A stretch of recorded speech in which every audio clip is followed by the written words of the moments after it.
Hey, what is going on, any and everybody who happens to come across this video? I'm Pastor Davo with the True Love Journey Ministries. Of course, the Spirit of the Word TV, which was a TV show and is now just a YouTube channel. And then right here is my personal YouTube, and most of my personal social media revolves around at Pastor Davo or at Pastor Davo LLC. That's me, I'm Pastor Davo, as I said, David Waddell. And I'm going to start vlogging. I'm in my car. I'm driving to Wickliffe, Kentucky from my house. Going to go play a little 9-hole round of disc golf at a local. It's not really a pitch and putt. It's a little bit longer, a little bit more technical than that. But so it's actually a really unique course for really challenging yourself to see where you're at. If you can't shoot 9 under there, you're not ready to play, MA1. Or if you're at the MA2, MA1 level and you're thinking about going to MPO, this would be a really good place to go play 9 holes and see if you can get that 9 under within a few tries. That being said, I haven't posted in quite some time, and I haven't posted in quite some time for quite a good reason. My life has radically changed over the past several months. So I think the last time I posted was sometime around the beginning of March.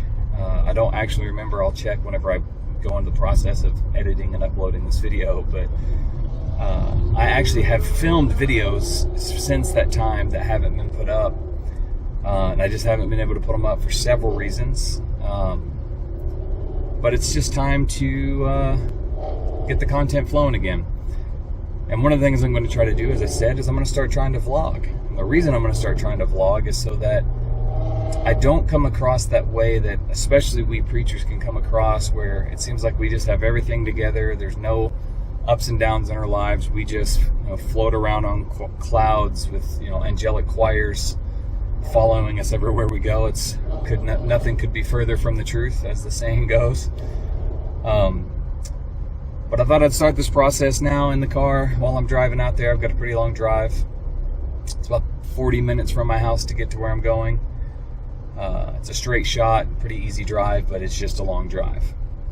And so I thought I'd just give a few details here, and I'll come back later when I get there and kind of talk as I'm walking the course, as thoughts come to me. And I'm just going to vlog this round. I'm not going to show you any of the stuff, any of the throws. I might show you if I throw something and I get a really good lie, especially if I make some sort of crazy shot, like my first ace or something. I might pull the camera out and show you. But other than that, I'm just going to talk to you today, share some thoughts with you, and hopefully bless your life, because I'm not going to preach at you, but I'm just going to share some things that are going on in my life. And as scripture says, the testimony of Jesus Christ is the spirit of prophecy. And while there are many layers to what that can mean, one of the simplest ways to interpret it is the more you testify of how Jesus has impacted your life, the more you prophesy of how he wants to impact other people's lives. And so that's what these vlogs are going to be about, sharing my real life and keeping people up to date on why I do things the way I do or whatever. But here's the quick rundown, and I'll come back later and tell you about it more.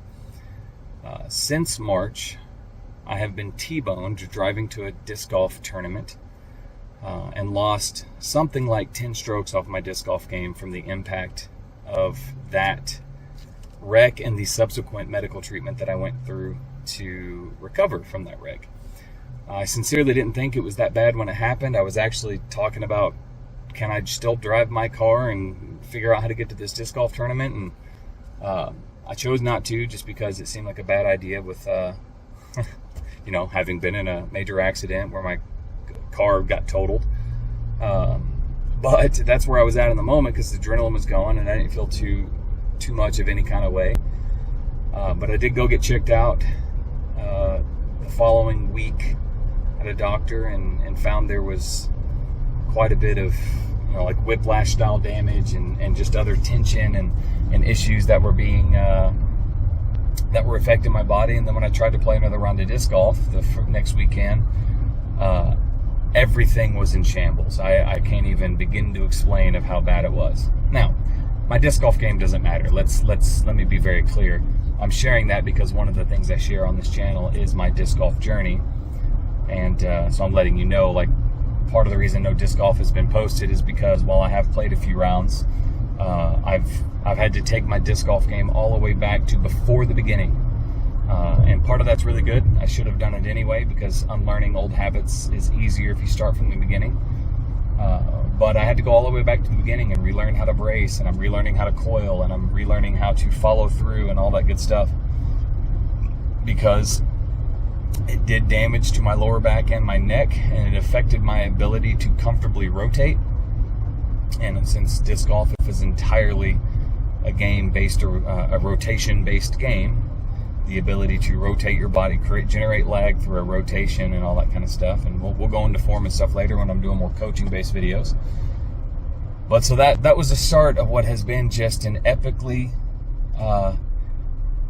radical change to my life. So that happened. Started getting medical treatment. I ended up getting a small settlement out of that. The amount doesn't matter. It was small, but I got my medical covered, and still having to do some medical stuff. But you get what's called personal injury protection when you have, full coverage motor vehicle insurance. And thankfully that covered a lot of my medical treatment. The stuff that I'm doing now is more just sort of personal therapy, and my chiropractor is also an athlete. He's a former powerlifter and strongman. I'm a former powerlifter and bodybuilder, though I still call myself those things.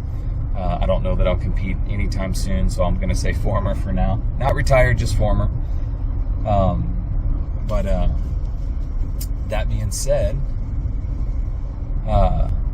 he also is a golfer. He understands rotation-based sports. He's played some baseball and things as well, and he's really helping me kind of activate and all that kind of stuff, and it's been really cool.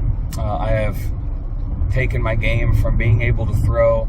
I touched 400 feet a couple of times on an X step. I've now touched 400 feet a couple of times from a standstill, and my standstill game is far more accurate than my X step game was. And so now that I'm getting those things in place, it's pretty cool. But also, since all that happened, I have, to give you an idea of how radically changed my life is, I'm just going to give you the last 4 weeks. In the last 4 weeks, I have bought my first house in history. I've never owned a house before.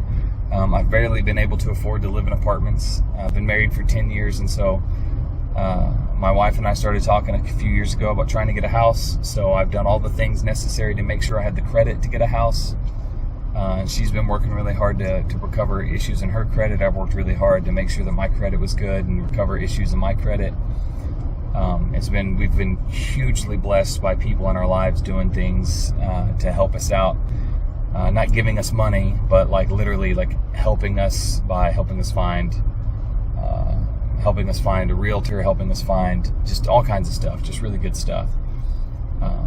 And then after we found that house, I got contacted by the insurance company of the other driver in my accident to let me know that they were going to give me a settlement for my injuries and all the stuff that comes in with a car insurance settlement. And that actually helped us not only pay for the down payment on the house, but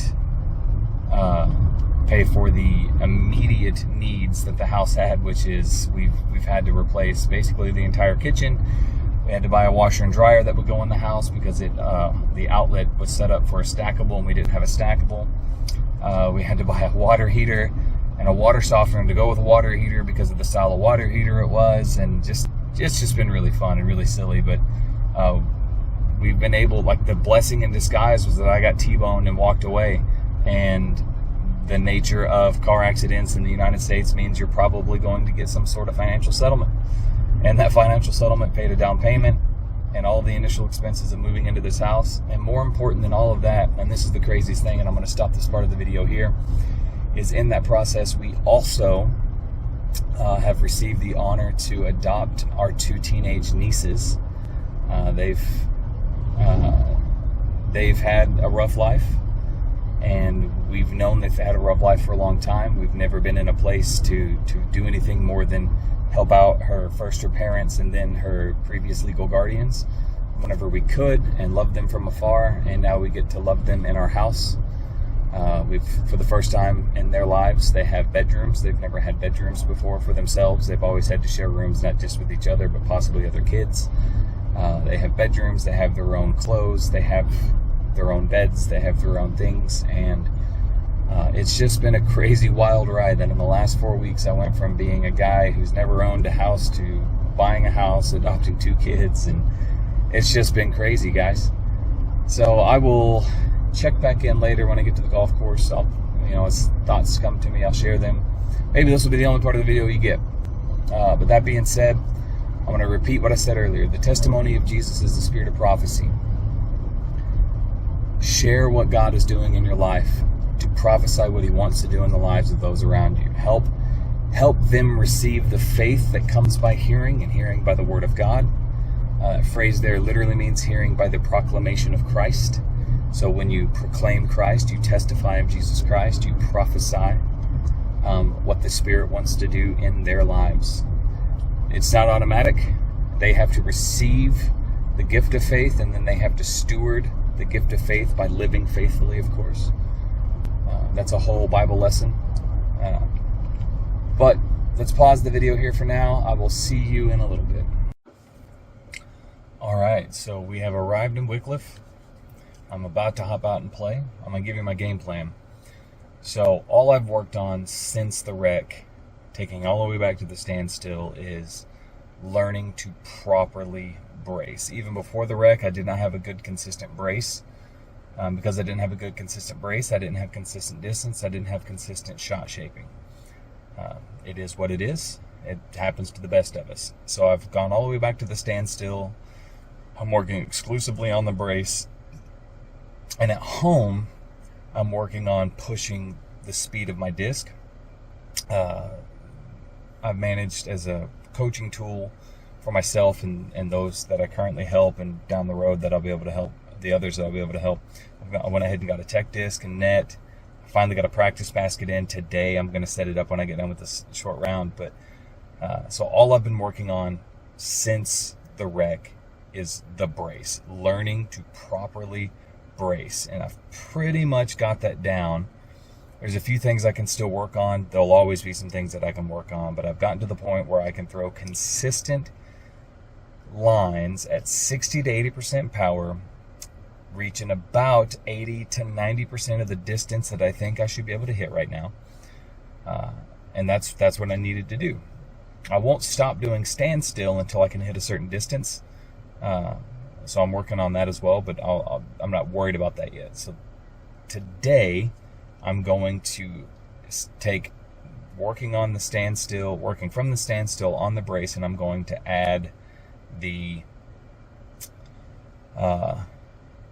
focusing on how I initiate the pull to throw the disc. And what I mean by that is pros know that you step, you hit your brace foot, and then your trail leg begins a process of creating a slingshot that goes through your upper body. I, even with a good brace, activate my pull through with the front side of my body rather than with the rear side of my body. So on a right hand backhand throw, the left side should initiate the pull through. So some pros will tell you to initiate it with the rear arm. Some will tell you to initiate it with the rear leg. Coaches will be the same way. They'll kind of tell you it's one or the other. The answer is it's either, so long as, or even both simultaneously. Some will say do one, then the other. Some will say do both at the same time.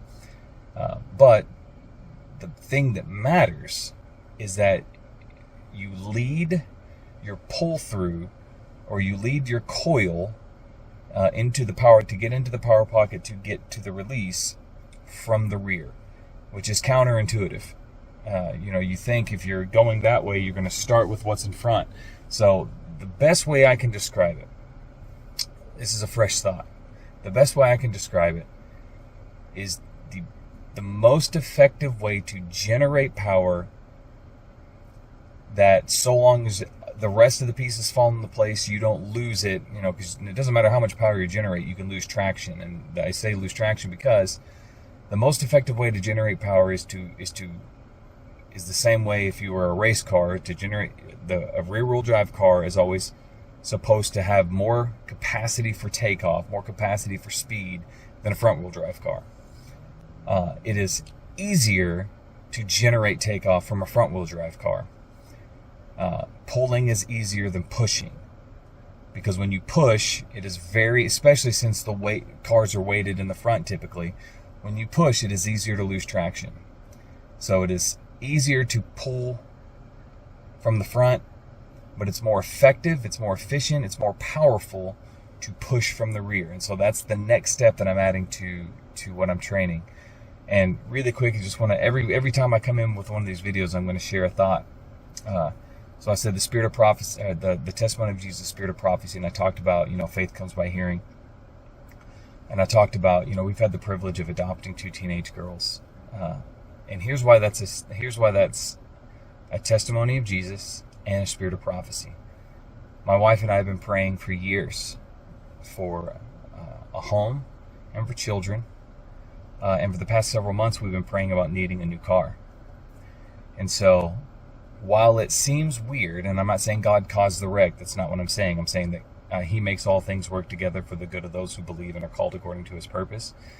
And so, my wife had a ton of anxiety about getting a new car.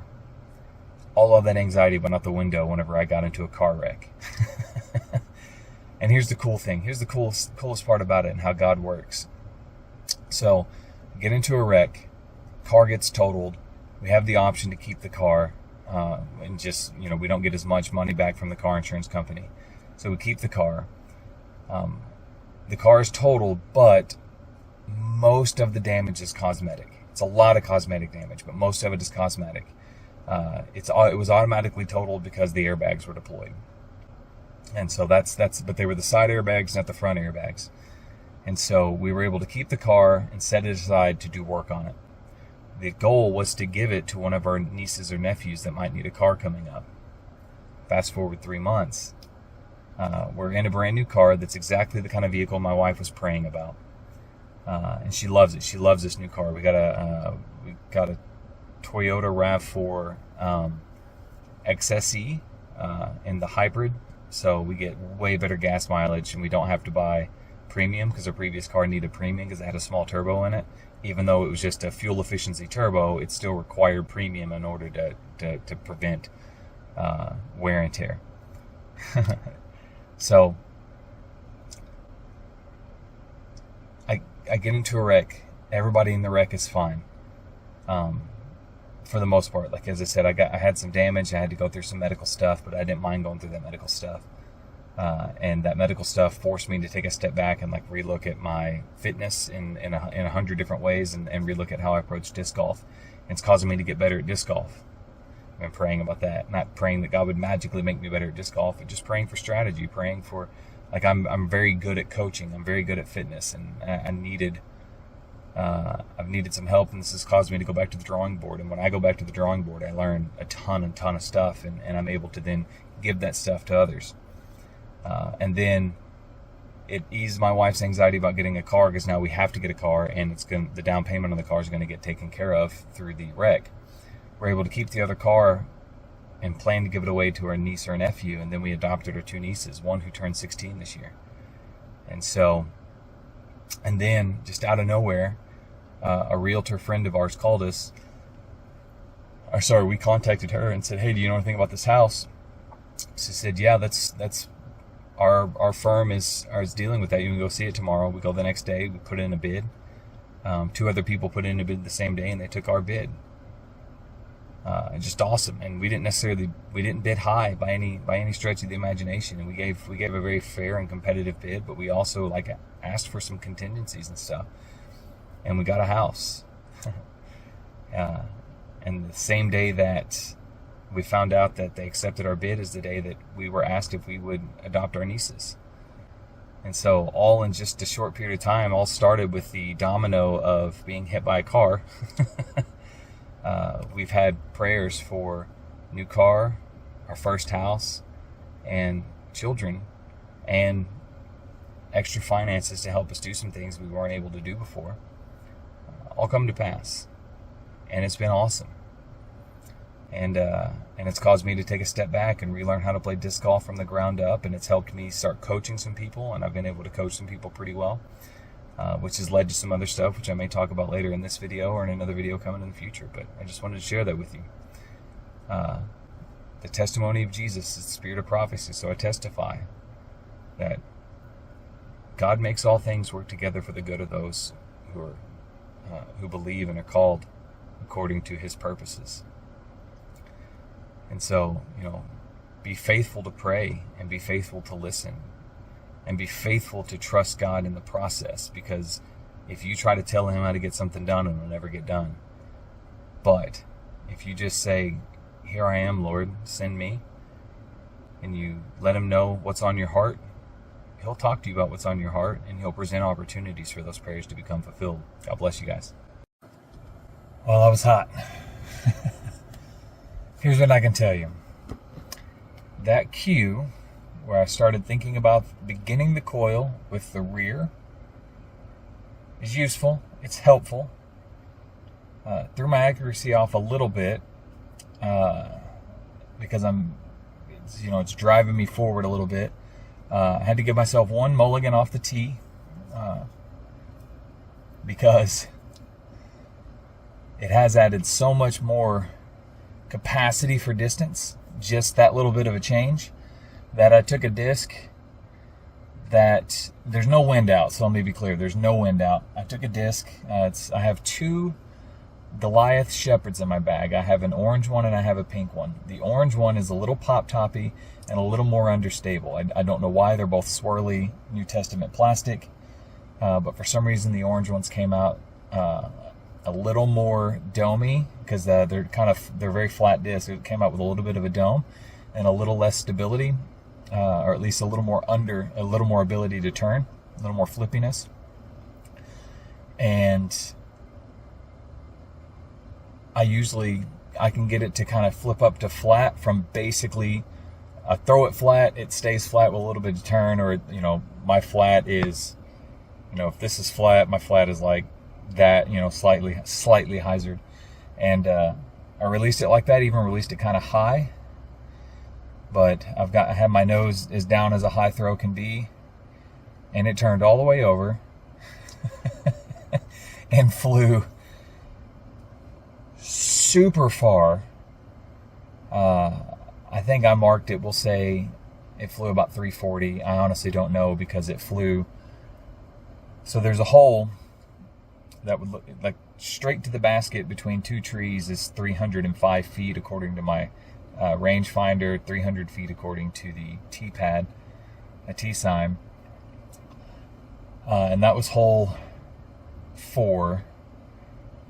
Hole 6 runs along a woods off to the right so 300 feet to the pin. You go straight right 300 feet. You go straight right about 150 to 200 feet, and then another 50 to 100 feet forward, you're in a creek through a wood line. And I turned that disc over. It went over the T-pad on hole 6, and it literally landed in the creek. So it went through the trees. It went over a lot of trees, but it went through the trees, landed in just the middle of the creek. Thankfully, the creek was almost empty, so it wasn't in water. And I had no idea that the disc could even do that. And so I went back to the T-pad and re-threw, regrouped and re-threw, and threw a completely different disc that I knew would hold up to it a little bit better. I threw it a little softer. So I didn't do it every time. I did not drive, rear-wheel drive, we'll call it, every time. But when I did, I got a little more whip out of it. I didn't necessarily get any more snap, but I got a little more whip, which made the throw a little crisper. And so when I'd get released, I would actively, sorry, I had something on my arm. It felt like it was biting me. When I get it all together, I'd get probably an extra 30 or 40 feet out of the same 70% effort that I was putting into each throw, because I wasn't trying to throw far. I was trying to throw crisp and just focus on that rear leg drive. So it was really cool. So one bad, I ended up throwing a right hand versus left hand round, which is typically how I practice when I go practice solo. When I do that, I give my left hand as many mulligans as I want, because I'm still training my left hand. I play ambidextrously. I think I've said that before on this channel, but it's just how I practice. I need a bunch of extra throws left-handed anyway because I play predominantly right-handed. And in that, I put a lot of muscle imbalance in my body because my rounds are 80 to 90% right-handed. And so when I give myself a bunch of mulligans left-handed and then just take my best lie, or even if it's not a mulligan, I just want to throw 3 or 4 shots left-handed, what I'm doing is I'm getting the reps that I'll get on the weekend during a league round or during a tournament round or even just through a friendly round with with the people I play with. I'm getting those extra reps during my practice rounds. That may not make sense to you, but it makes sense to me, and I don't really care what my left hand scores. That being said, I absolutely lace some drives left-handed. I didn't throw as far as I did right-handed, but I had some pretty good distance. Had just as much accuracy with left-handed as I did right-handed today. A lot better accuracy than I've had lately with my left hand, which was really cool. My putting was a little off left-handed. It's been really good lately, but it was a little off left-handed today. My putting right-handed was spot on. So that was cool. I actually nearly made 2 different, we'll call them circle threes. I didn't range them, but we'll call them circle threes, anywhere between 70 and 100 foot step putts. One of them just bounced right off the basket. Another one whiffed the basket. And another one went right in front of the basket. Another one was about 5 feet short, but it wasn't bad. It was pretty good. So all pretty far away, all pretty good steppers. So, man, that's what happened today. I mean, it wasn't great. I'm struggling to get where I want in this game.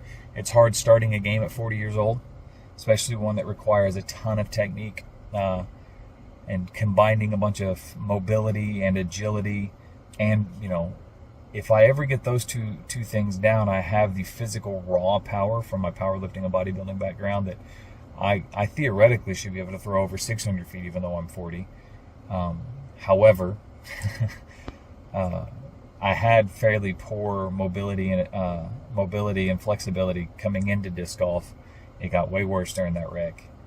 The recovery process, I'm actually way better than I was beforehand. So hopefully I'll find some time to really, really dial in my agility and flexibility and mobility, because if I ever do, I'm working on the timing aspect. So the more agile and more flexible and mobile I become while I'm working on this timing, I think I'll touch 500 this year. I definitely will hit 450 before year's end, and that's the goal. I will not go back to an X step, though I do practice the X step a little bit here and there just to make sure I still have the mechanics for it. I practice it with my tech disc for certain.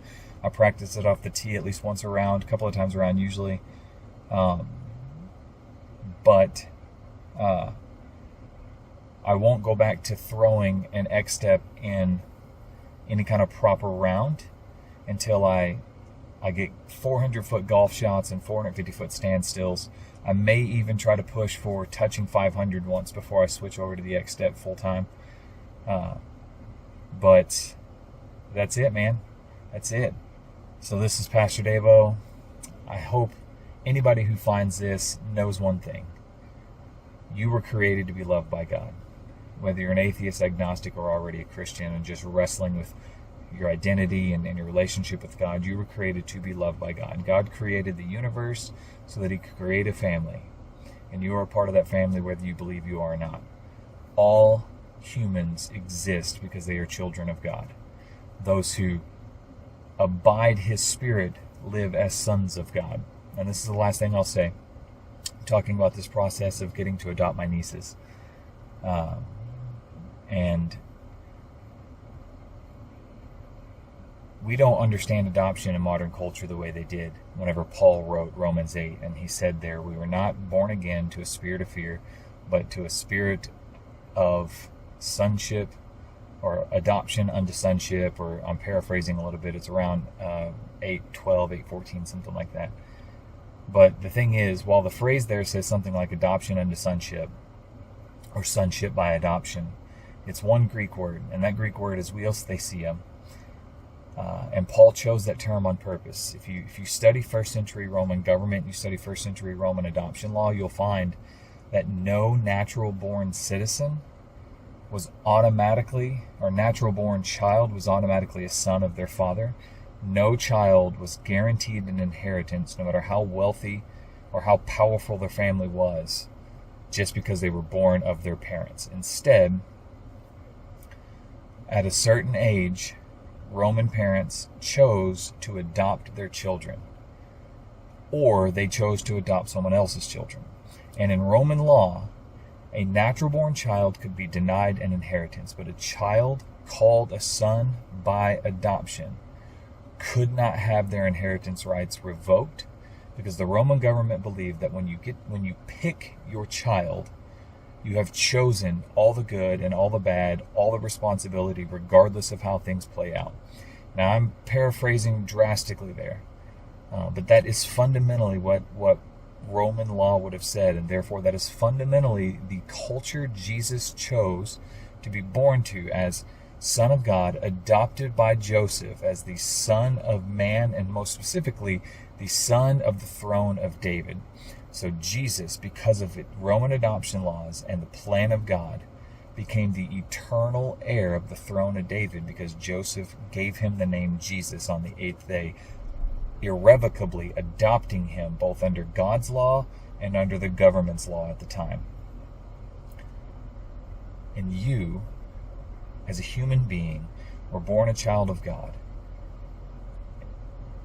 and have been given the opportunity to experience sonship by adoption, and the only responsibility you have is to let His Spirit tell you how to live your life so that you live the best life you could possibly live. I bless you guys. I thank you for checking this video out. Hopefully it's not as long as these raw cuts seem to make it out to be, but either way, God bless you and amen.